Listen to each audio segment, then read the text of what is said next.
Alright guys, so this is the Revelstoke Dam. That's what creates Lake Revelstoke. And then the Mica Dam creates Kinnbaskett. Revelstoke Dam and the Mica Dam control the water level of both Kinnbaskett and Lake Revelstoke. On the Big Bend Highway, Highway 23 here. So we're gonna look and see and find as much as we can. And I'll talk a little bit about the Big Bend Gold Rush, and the Big Bend Highway, and the Mica Creek Dam, the Revelstoke Dam, because there's a whole thing here, basically. Very, very historic highway. There was a gold rush here in 1864. Whole bunch of different creeks. Look, if you look to your right there, we're just going to take a cruise up to Big Bend here, see if we can find some cool stuff to look at. So this is Lake Revelstoke. The Revelstoke Dam creates Lake Revelstoke. Kinnbaskett Lake is formed by the Mica Dam.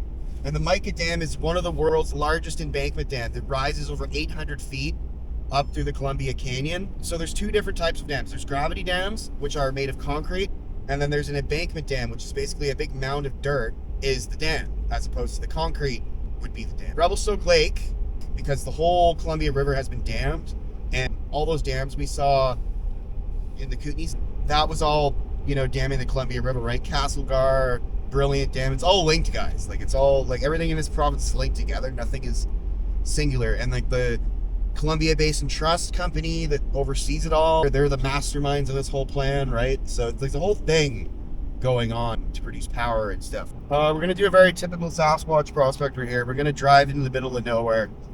The lost highway to nowhere, I like to call it, because it's the old Big Bend Highway that they used to drive before they built the Trans-Canada.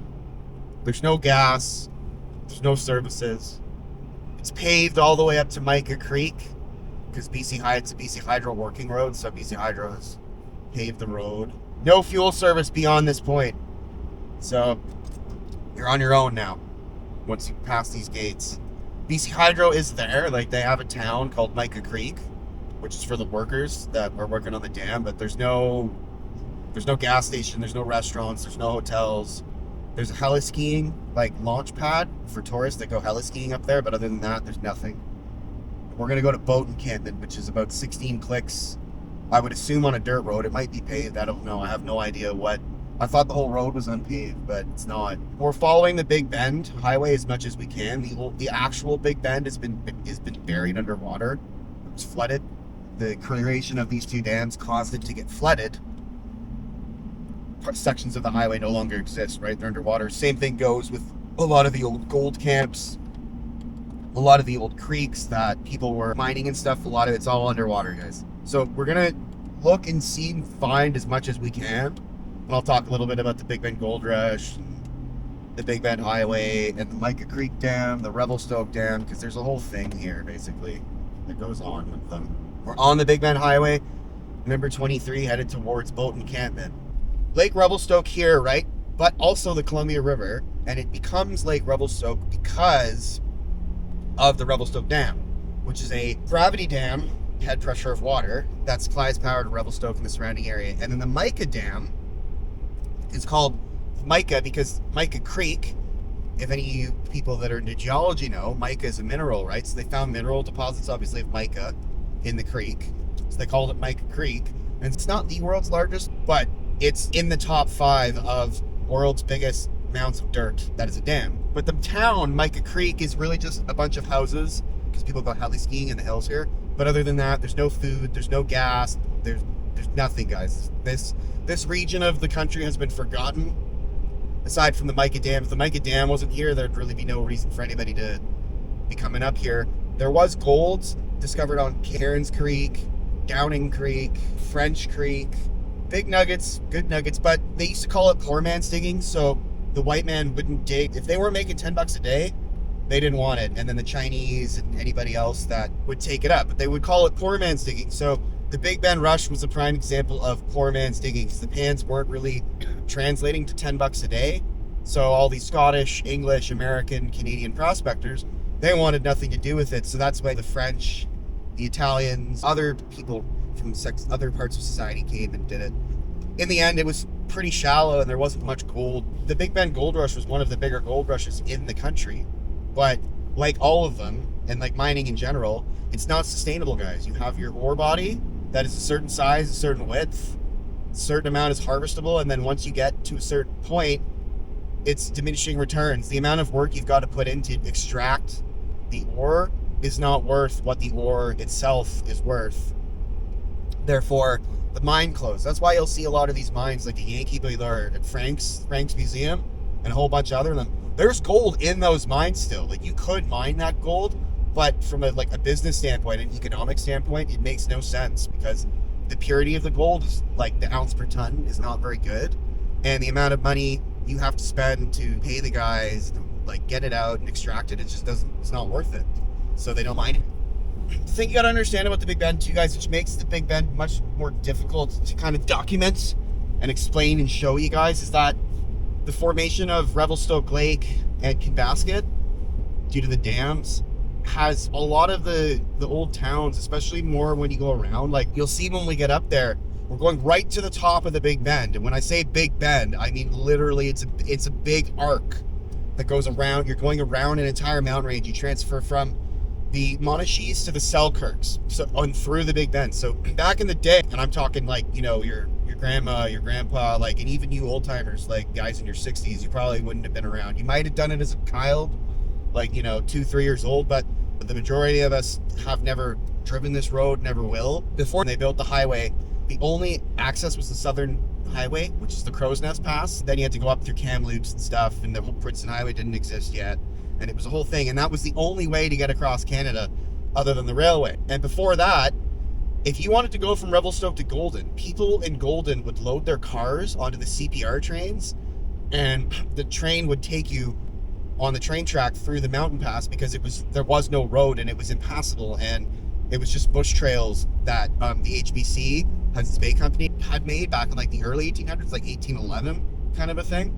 But they were completely gone at that point, overgrown, and nature had reclaimed it. So the only way was to basically, you had to put your car on a train, like CPR train, from Golden to Revelstoke, unload in Revelstoke, and then you come to Vancouver. So they built the Big Bend, and the Big Bend was a steep, narrow, windy, prone to washouts. So the thing you got to understand about this highway, and like I said, most of us, and even you 60, 70-year-olds, probably, you might have been a child when you took it. I don't know. If you did, please put a comment. I'd love to hear about what it was like. But the most of us can't imagine what this highway was like. It was narrow, it was windy, it was steep, it added 5 hours, so it took you 6 hours to get from Revelstoke to Golden on the Big Bend. There was constant washouts, there was avalanche and rockfall and mudslides, driving old 50s cars up the switchbacks on the old Big Bend highway. And apparently the people that took the highway back in the day said they never forgot it. And there's some good roads out there, like the Alaska Highway, the Dempster, but apparently even people that had done those said the real Big Bend highway from the 50s, they're like, there's nothing like it in the world. It was just like the views, the like constant fear of death, plummeting thousands of feet off the side of the road. And that was in the 50s, when there was no cell phones, there was no radios, like VHF radios, CB radios, and the cars were all manual. So you had to drive a manual stick shift 50s, like, you know, boat, like around tight switchbacks, narrow roads, people are passing each other. Like, it was, like I said, the people that did this never forgot it. It, like, even the day they died, they were still remembered their journey down the Big Bend. And not only that, but everything. Like this right now that we have, we are to thank BC Hydro for this. Because the Big Bend, the real Big Bend, was not like this. Most of it's been flooded by the creation of these two dams. So it's like literally like underwater, and nobody will ever drive it again.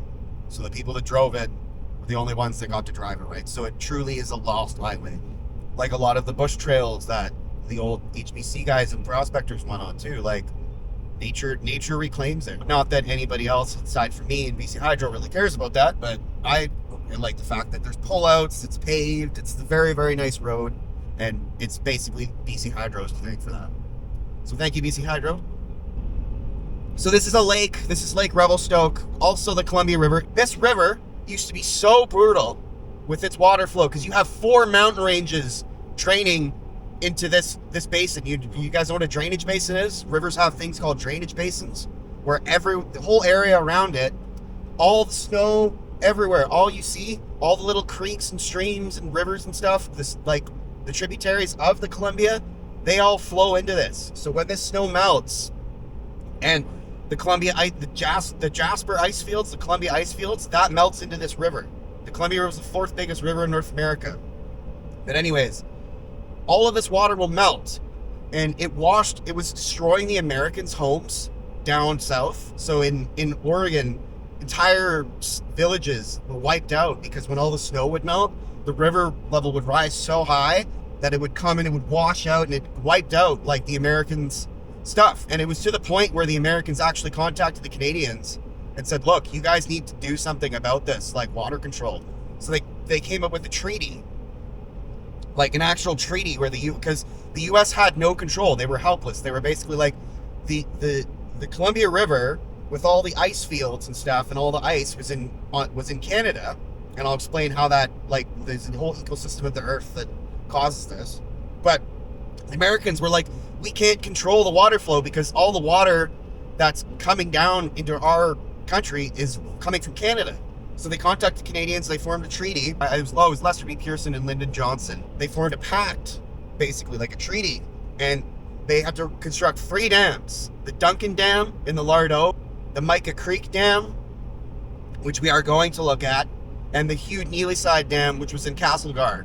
So those 3 dams were part of the treaty to basically mediate the water flow of the Columbia, to stop the Columbia in the spring times. It was in the 40s. They had this big flood, and it completely wiped out a whole town, killed a bunch of people. It was not good.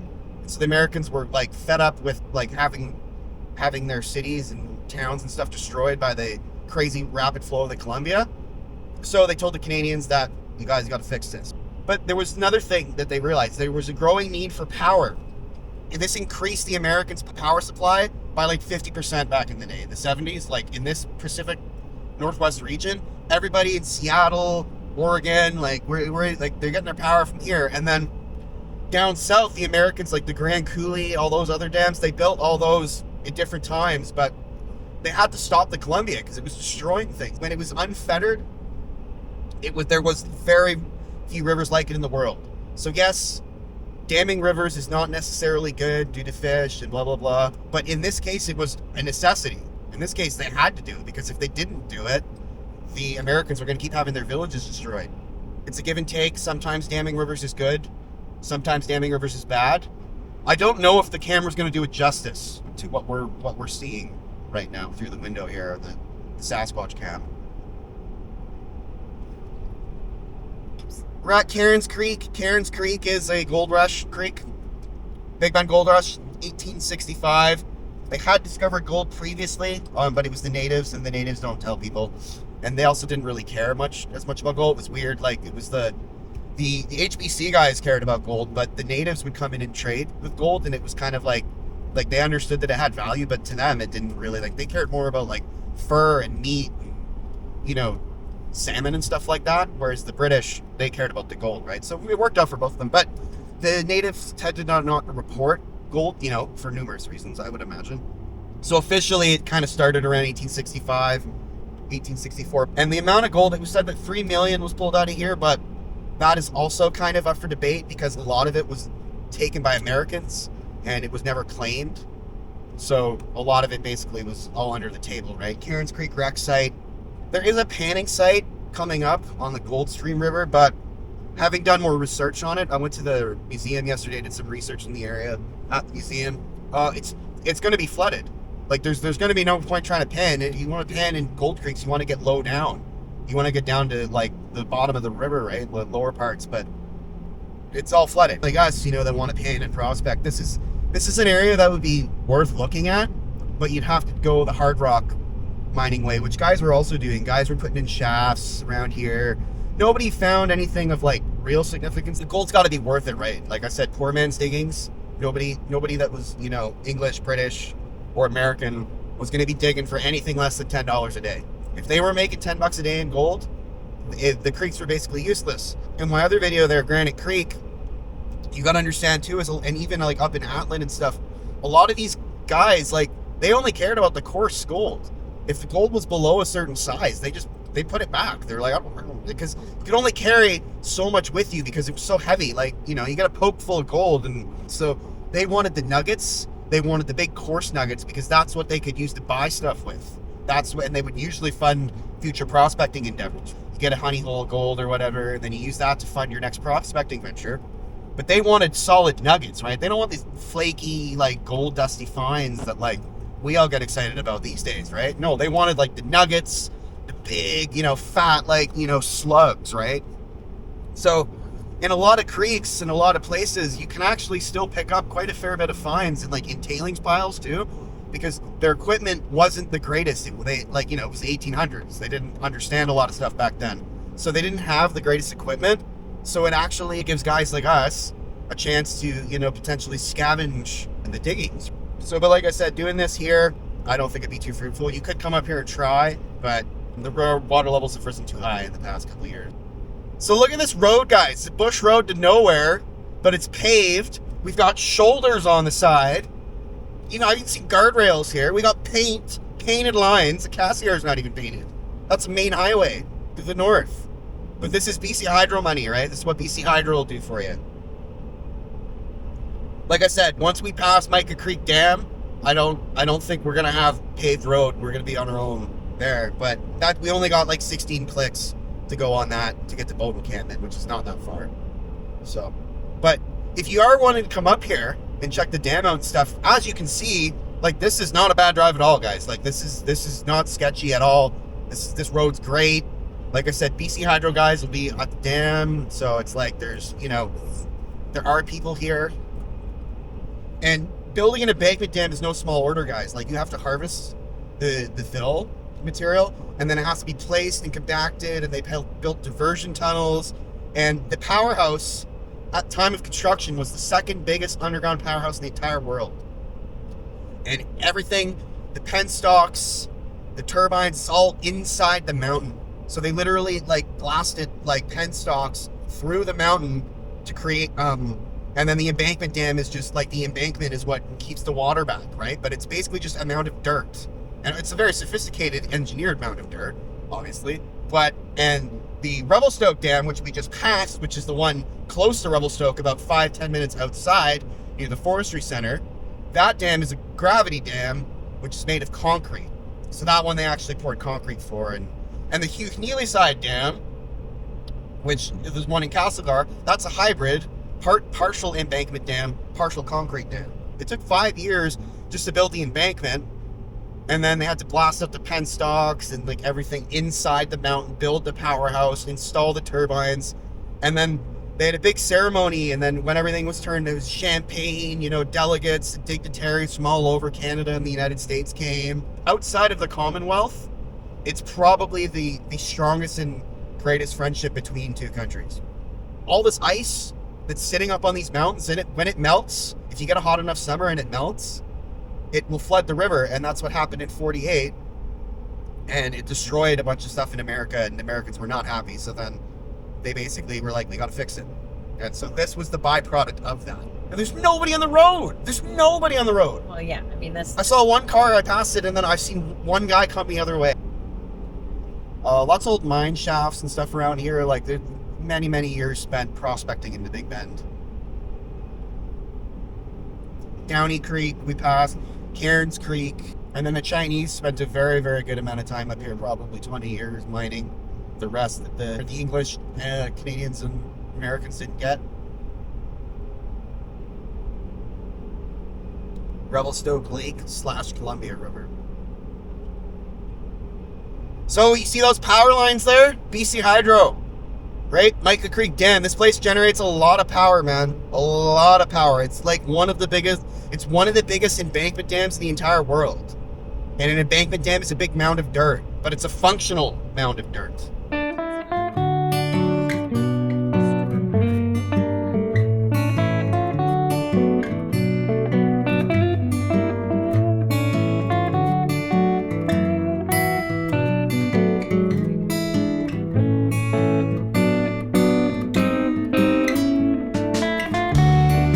Alrighty guys, so this is Mica Village, the town site.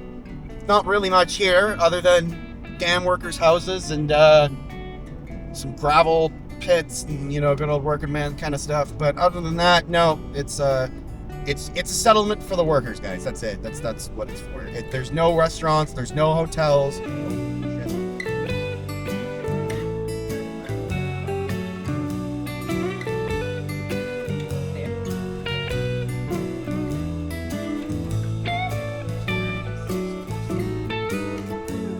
That's the Mica Creek Dam, guys. One of the largest embankment dams in the world.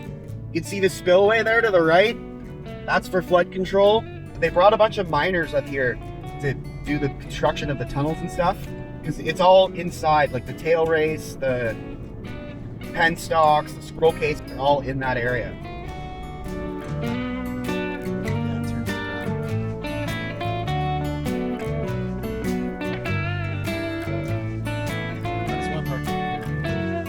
Alrighty guys, so here we are, Mica Creek Dam.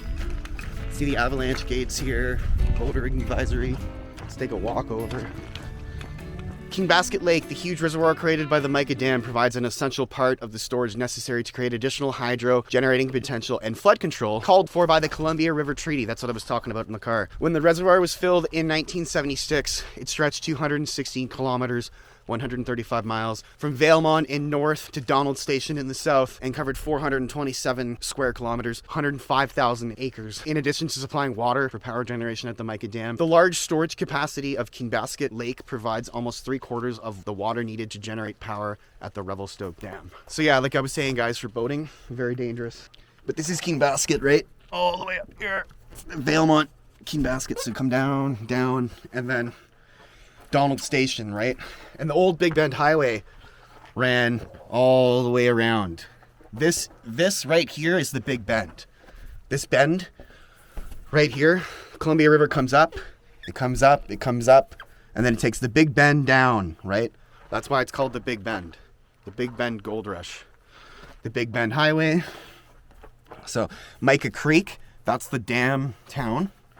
And then Mica Creek Dam Visitor Center. So that's the dam, guys. Okay, yeah, we got a good layout, we got a good thing here. So you see the embankment. That's the embankment. And then they've got the sluice gates, right? Floodgates, sluice gates right there. Right there.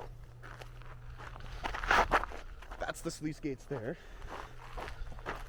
And then 1, 2, 3, 4, 5, 6 for the power lines. And then this is Kinnbaskett, the beginnings of Kinnbaskett. The head pressure there, holy. But absolutely gorgeous country. Alrighty guys, so we're just down at the bottom here, where the Embankment Dam, kind of down at the foot of the dam there. You see those high voltage power lines? That's why I can't do any drone flying anywhere near here, because it's not kosher to do that. But they said there was a visitor center here. I just want to go see what they're talking about. Personal protective equipment. Yeah, no, I don't. Why they said, because in the Kinnbaskett sign it said that they had a visitor center, which I think they should. I don't know why they don't. It's kind of annoying. But regardless, guys, anyways, the view is quite nice. The Mica Dam basically creates Kinnbaskett Lake, right? You got all the discharged water in the drainage basins from the Rocky Mountains, the Selkirks, the Purcells, and the Monashees. Then it gets metered. It's in the side of the mountain there, powerhouses and everything. And then this is Revelstoke Lake. So all the discharge from Mica Dam out the tail race into Revelstoke Lake. And this whole thing is the Columbia River. And they can meter the flow of both Kinnbaskett and Revelstoke Lake by adjusting the gates on the Mica Dam and also adjusting the gates on the Revelstoke Dam as well. And then they generate power at the same time. So it serves two purposes. It's flood control to protect the Americans, and then it's also power generation as well. Helps send them, gives them power, gives us power. Everybody wins. Right? Mica Creek Dam. I can't go past the gate, obviously, because I don't work for BC Hydro. No trespassing, right? Can't do that. Yeah, guys, it's a really nice place. It's worth the drive just to come out and check it out if you're a dam guy and you're a power guy or infrastructure guy, whatever, you're into that kind of thing. But absolutely gorgeous country. Absolutely gorgeous country.